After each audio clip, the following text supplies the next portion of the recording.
Está no ar mais uma edição do MAC Notícias, o programa que traz notícias e serviços de São Paulo para você. Hoje é dia 21 de maio de 2021. Em São Paulo faz 16 graus com temperatura máxima prevista de 28 e mínima de 16 graus. Esse é um telejornal dos alunos do 5º semestre de jornalismo da Universidade Presbiteriana Mackenzie. Eu sou Manuela Miranda. E eu sou Marina Genaro.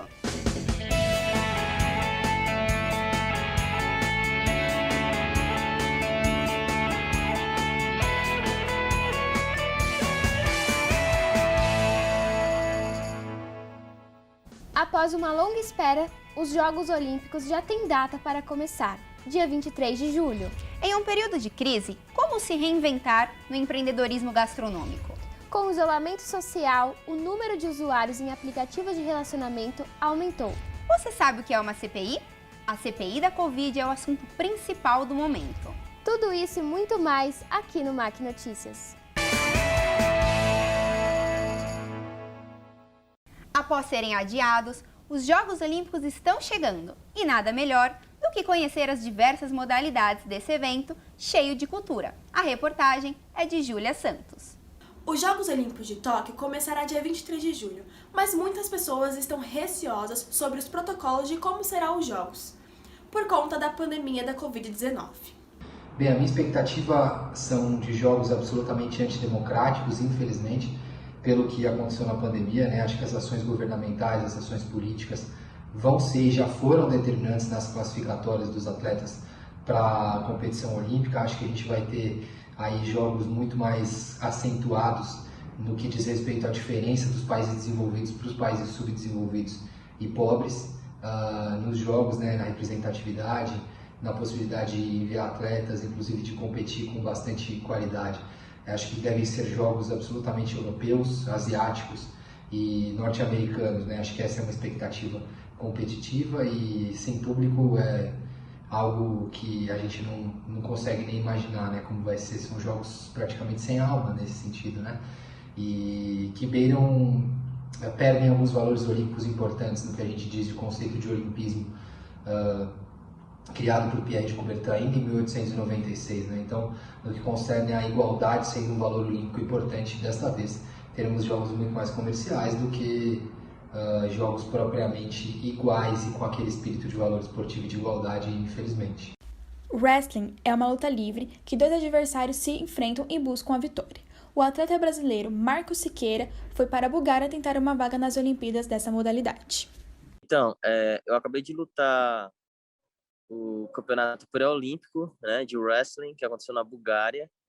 Eu fiz um camp de treinamento de mais ou menos 10 dias, e aí eu lutei o campeonato mundial. Então, o mais difícil desse camp foi me adaptar com o fuso horário, porque eu não tive tempo suficiente para que eu me adaptasse com esse fuso horário, entendeu? Que é a diferença de 6 horas de diferença do Brasil. Então, no início, nos primeiros 3, 4 dias, foi um pouco difícil para mim, né, relacionado ao treinamento, porque quando a gente treina, a gente precisa descansar bem, a gente que é atleta profissional precisa ter um bom descanso. E aí eu tive um pouco de dificuldade nessa parte do descanso no início, né, de quando eu cheguei na Bulgária, mas depois eu consegui dar seguimento aos treinos e lutar o campeonato mundial. O Brasil vem se preparando para as Olimpíadas, mas especialistas observam que as nossas seleções não estão tão preparadas contra as de outros países, principalmente nas artes marciais. Eu acho que o Brasil, literalmente, de uma forma totalmente imparcial, acho que ele não tem chance de brigar por medalha no wrestling. Eu acho que países como Bulgária, como Rússia e como o próprio Estados Unidos, eles chegam muito mais fortes, com uma seleção, com um corpo de seleção muito mais forte. Eu vou te dar um exemplo. Cael Sanderson. E ele sempre disse que a dinâmica do esporte olímpico é totalmente diferente, porque se você for ver o Ted Riner, que é o campeão de judô, um dos mais famosos do mundo, para mim o maior atleta de artes marciais olímpica da história, é o Ted Riner, eu acho que o desenvolvimento é muito mais abrangente. Então, os atletas brasileiros vão enfrentar pessoas que, quando começaram a engatinhar, já estava fazendo a preparação. Então, o Brasil não tem essa cultura. Então, acho que Jarrett Burrow, Abdullahi, Nurmagomedov chegam muito mais acima do que qualquer outro brasileiro em qualquer outra categoria. O repórter Fernando Comino separou algumas curiosidades e nomes importantes nos Jogos Olímpicos de 2021. Veja a seguir. É isso mesmo, Jogos Olímpicos de 2020, ou podemos dizer Jogos Olímpicos de 2021.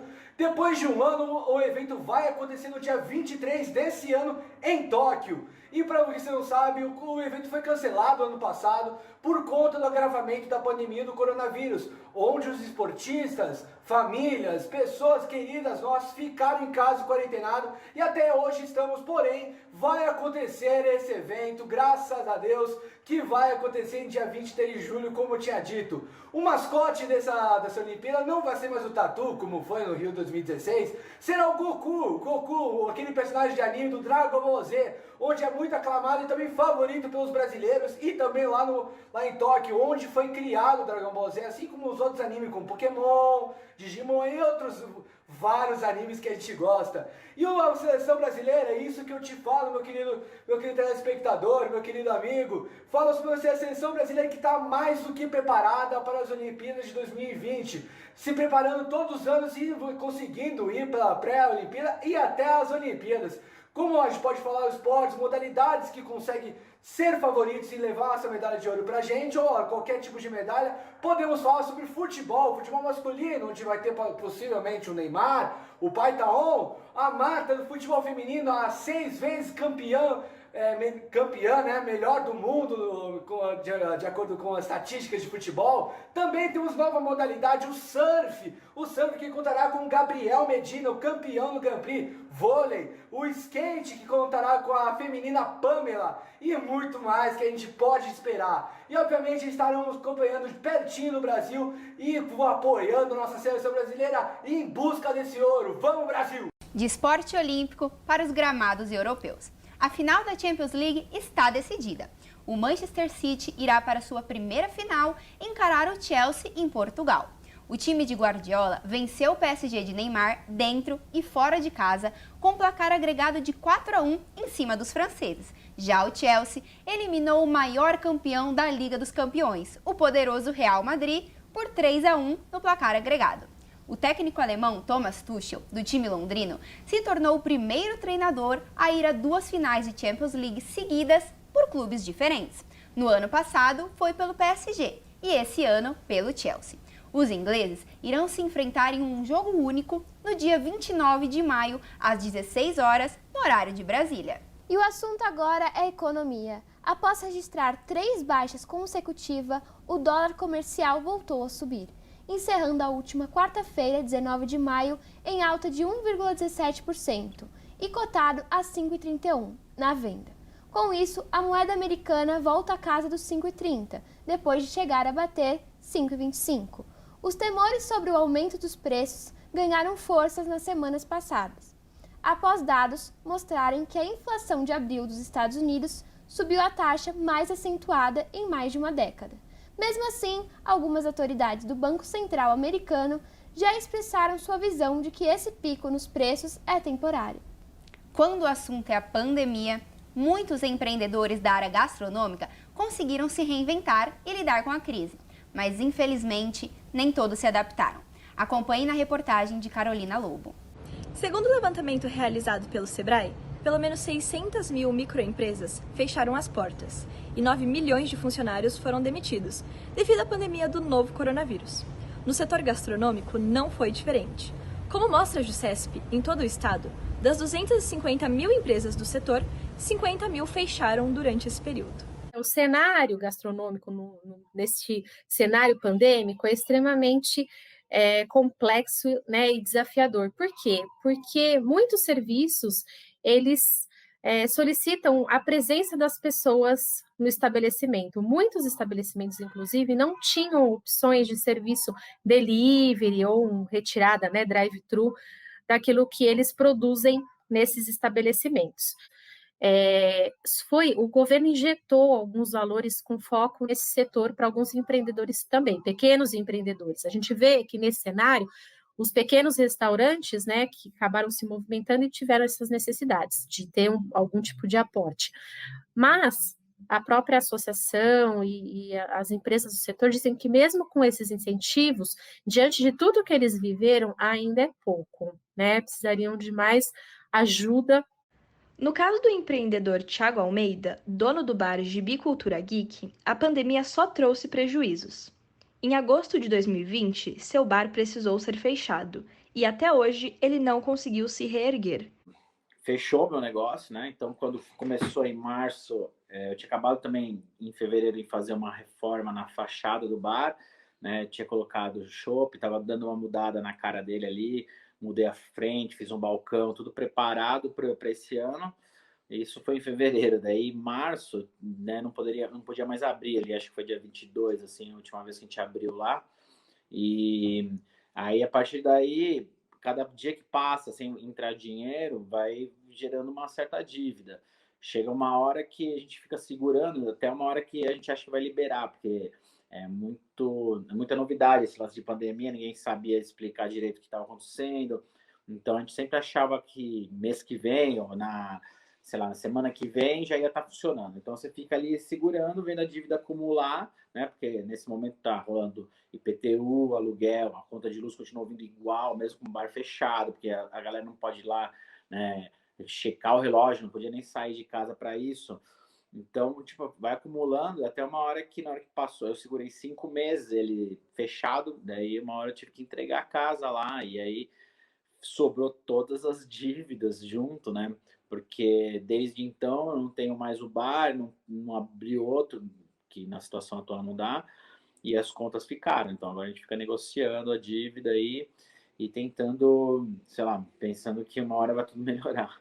Porém, muitos estabelecimentos gastronômicos conseguiram se reinventar.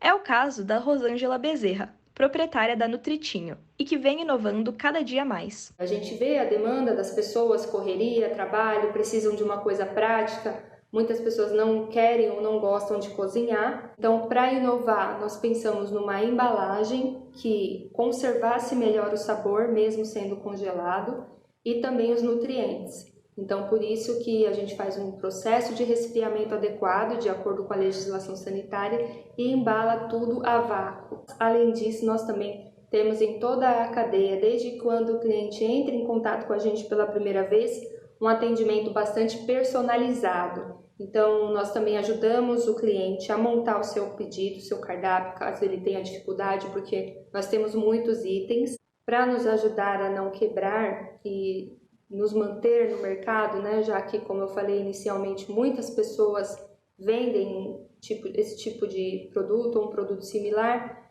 é estar sempre lançando novos pratos, novas linhas e o próprio atendimento totalmente personalizado. Além do setor gastronômico, que realmente sofreu muitos prejuízos, o setor de eventos também não conseguiu se adequar. O comentário é de Gabriele Mantovani. Desde o início da pandemia do Covid-19, vários negócios estão se adaptando conforme as fases do Plano São Paulo mudam. Entre esse vai e vem, o setor de eventos, primeiro a paralisar e último que deverá voltar à normalidade, tem sido um dos poucos que não conseguiu um plano B. Sem poder realizar as festas de maneira presencial, empresários de grandes eventos, tradicionais para movimentar a economia, amargam um ano sem gerar renda e apostam na vacinação com maior expectativa para a retomada. O faturamento do setor caiu em 98% em relação ao ano anterior, segundo a Associação Brasileira de Eventos, Abrafesta. Eventos como casamento, festas universitárias, formaturas, carnaval e entre outros, precisaram ser cancelados sem uma previsão de volta. Alguns países estão buscando alternativas para realizar eventos para testes clínicos, como a Nova Zelândia, que realizou um evento para 50 mil pessoas, sem o uso de máscara, pois a pandemia no país sempre esteve controlada. Já na Espanha, realizaram um evento para 5 mil pessoas. Todos fizeram teste do Covid-19 antes de entrarem no espaço do evento e tiveram que continuar de máscara, porém sem o distanciamento social, segundo o G1. Alguns outros países também estão realizando esses testes clínicos, como a Holanda, os Estados Unidos, o Taiwan e a China. Após a morte do ator Paulo Gustavo, no dia 4 de maio, o mundo se sensibilizou e várias homenagens foram realizadas. A rua onde Paulo Gustavo cresceu, em Niterói, no Rio de Janeiro, teve seu nome alterado em sua homenagem. A antiga rua Coronel Moreira César, agora, além do nome do ator, traz uma foto e um breve resumo de sua carreira. No próximo bloco, você vai acompanhar uma matéria sobre o aumento de uso dos aplicativos de relacionamento e entender um pouco mais sobre a CPI da Covid. Vamos fazer uma rápida pausa para o intervalo, mas voltamos já.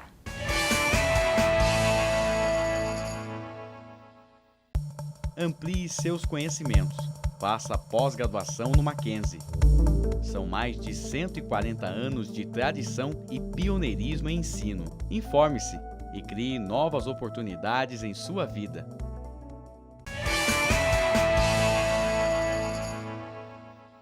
Estamos de volta com o MAC Notícias. Durante a pandemia, o uso dos aplicativos de relacionamento cresceu muito. Com o distanciamento, as pessoas começaram a usar os aplicativos em vez de sair. Vamos conferir com o repórter Gabriel Matheus. O que você acha de usar aplicativos de relacionamento para encontrar um amor? Eu acho que não dá certo. Eu acho legal, tá seguindo o que é mais moderno hoje na atualidade. Eu acho que usar aplicativo para achar amor não vinga. Eu acho triste uma pessoa ter que recorrer a isso, mas hoje em dia, infelizmente, é o que temos, né?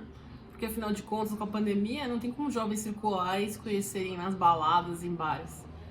Só via aplicativo mesmo. Acho bacana, depende do que você está procurando. Minha prima, por exemplo, ela se casou com uma pessoa que ela encontrou no site de relacionamentos. Independentemente de acreditar ou não, os aplicativos de relacionamento continuam sendo muito utilizados por várias pessoas ao redor do mundo. Segundo uma pesquisa feita pela Business for Apps, mais de 270 milhões de pessoas utilizaram esse tipo de aplicativo no ano passado. Esses números demonstram um crescimento de quase 10% em relação ao ano anterior, que contou com 250 milhões de usuários. A doutora Adriana Nunam, psicóloga especialista em relacionamentos, diz que a pandemia da Covid-19 influenciou esse aumento. A gente viu um aumento muito grande no número de usuários de aplicativos. As pessoas não conseguiam sair de casa, estavam com medo, entediadas, queriam conversar com alguém, então realmente aumentou muito o uso desses aplicativos de namoro. Apesar da pandemia ter influenciado uma parte da população a migrar para esses aplicativos, outros fatores contribuem para o crescimento dos relacionamentos virtuais, tais como ansiedade, falta de tempo e acessibilidade. O estudante Gabriel Maia, de 22 anos, conheceu sua atual namorada no Tinder há 2 anos. Eu escolhi começar a usar um aplicativo de encontros, de relacionamentos. No caso, eu usei o Tinder também. Porque eu estava saindo de um relacionamento antigo que tinha sido com uma pessoa do meu círculo social, que conhecia todos os meus amigos e tal. E eu senti que era o caso de eu conhecer gente nova, assim, e sair um pouco. E além disso, eu baixei não para exatamente ter alguma coisa séria, mas para ter outras experiências, outras vivências. Assim. O Tinder segue sendo o aplicativo mais utilizado nesse nicho, seguido por Bumble e Badoo.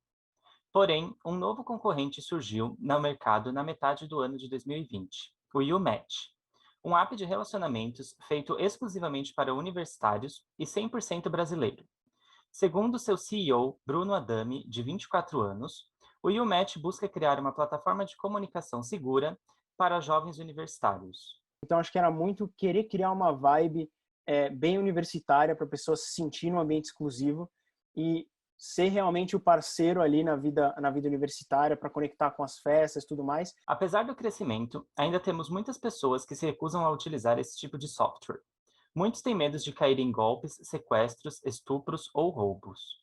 Existem alguns relatos de golpe, né? Tanto que no meu livro tem um capítulo exclusivamente sobre isso.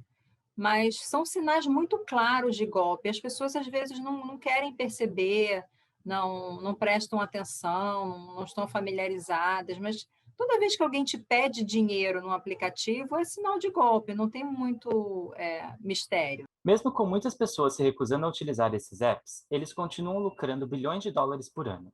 não tendo nenhuma previsão de queda para os próximos anos, já que, segundo uma estimativa da Business for Apps, esses softwares chegarão a lucrar 5,7 bilhões de dólares no ano de 2025. E quando o assunto é competição no mundo do entretenimento, o esporte está de volta. Confira mais com um comentário de Giorgia Parrini. O ano de 2021 trouxe os esportes de volta para a mesa, com os times de diversos cantos do mundo e diversos jogos, podendo voltar a competir. Já tivemos o Elite Six do Rainbow Six Siege, o eSports Maker Spike Series 2 do Valorant, o Pro League do CSGO e também DPC 2021 Season 2 do Dota 2. Todos esses campeonatos foram disputados à distância e transmitidos ao vivo para os fãs. E ainda em 2021, iremos ter outros torneios como o Invitation de Rainbow Six, o DreamHack Master Spring 2021 de CSGO e o Mid-Season Invitation do LoL.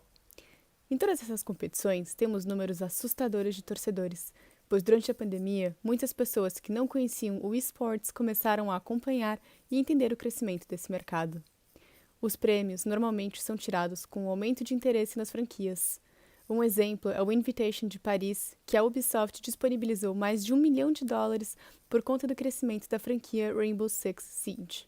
No dia 8 de abril de 2021, foi estabelecida a Comissão Parlamentar de Inquérito, CPI da Covid, com o objetivo de apurar se houve falhas na atuação do governo no enfrentamento da pandemia. O tema está rendendo diversas discussões. A matéria é de Luiz Fabiani. Os principais focos da CPI do Covid são as alegações de que o governo federal teria sido contrário às medidas sanitárias, como o distanciamento social e a utilização de máscara facial. Mas afinal, você sabe como funciona uma CPI? A CPI é composta por um grupo de parlamentares, deputados, vereadores e senadores que se reúnem para apurar e investigar denúncias de irregularidades na administração pública. A CPI ela precisa ter um fato determinado a ser investigado. Você não pode chegar e falar assim, vou investigar o que aconteceu no governo Bolsonaro. Não dá para fazer isso. Então, a CPI da Covid, ela vai olhar especificamente os repasses da União para os estados e municípios, e aí vai dar uma olhada também em o que aconteceu, por exemplo, com o fornecimento de oxigênio em Manaus, né? Qual é a responsabilidade que isso houve do governo federal frente a essa falta de oxigênio que houve lá em Manaus.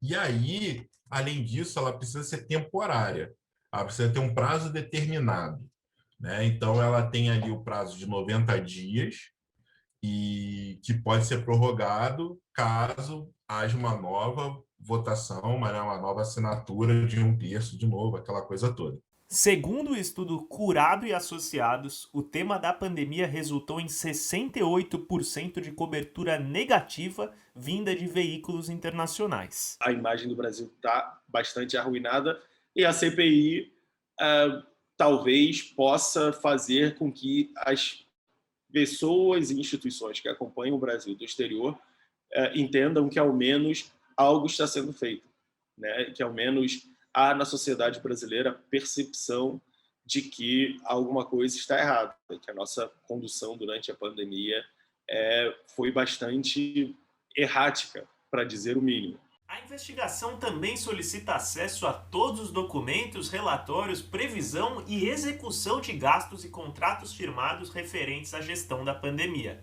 O tema das notícias falsas e do grupo de milícias digitais aliciadas ao Planalto também deve ser desenterrado nessa CPI. O potencial dessa CPI é bastante grande, não só para causar danos à reputação do governo Bolsonaro, mas também por ser um ano anterior ao ano eleitoral, para influenciar na formação das chapas para o ano que vem, na força ou na fraqueza de uma chapa para o ano que vem.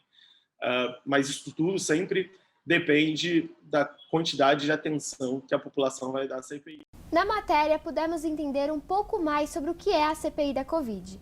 Fique agora com um comentário de Vitória Clemente sobre a importância da CPI para estabelecermos uma democracia. Além disso, o que podemos esperar desse processo? Acho interessante ressaltar que a CPI é um instrumento muito importante para a democracia.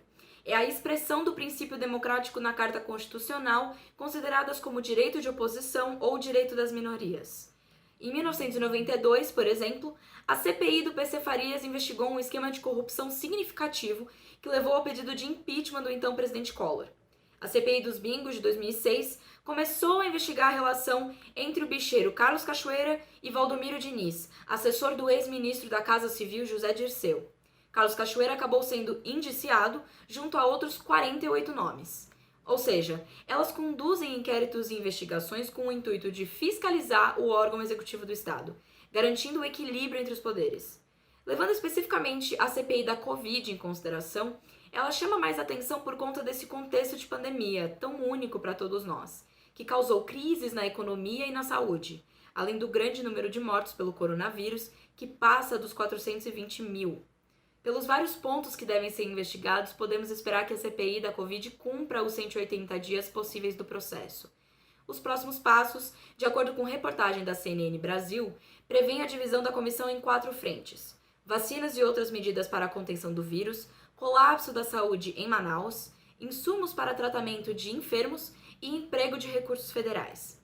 O documento, no entanto, ainda pode ser alterado por parlamentares que farão parte da comissão. Do ponto de vista internacional, isso tudo pode mostrar que as instituições estão tentando funcionar, que existe uma consciência com relação à situação atual, causando uma melhor impressão do Brasil lá fora. O governo de São Paulo anunciou nesta quarta-feira, 19, que o estado sofrerá uma nova flexibilização da quarentena, a partir do dia 1º de junho. Os estabelecimentos comerciais poderão funcionar das 6 às 22 horas, com capacidade ampliada para 60%. A ampliação valerá para todos os setores comerciais, atividades religiosas, serviços em geral, restaurantes, salões de beleza, atividades culturais, eventos sociais e academias. E o MAC Notícias fica por aqui. Muito obrigada pela sua atenção e companhia. Até mais! Acesse nosso site e acompanhe a nossa programação 24 horas no ar. Até a próxima!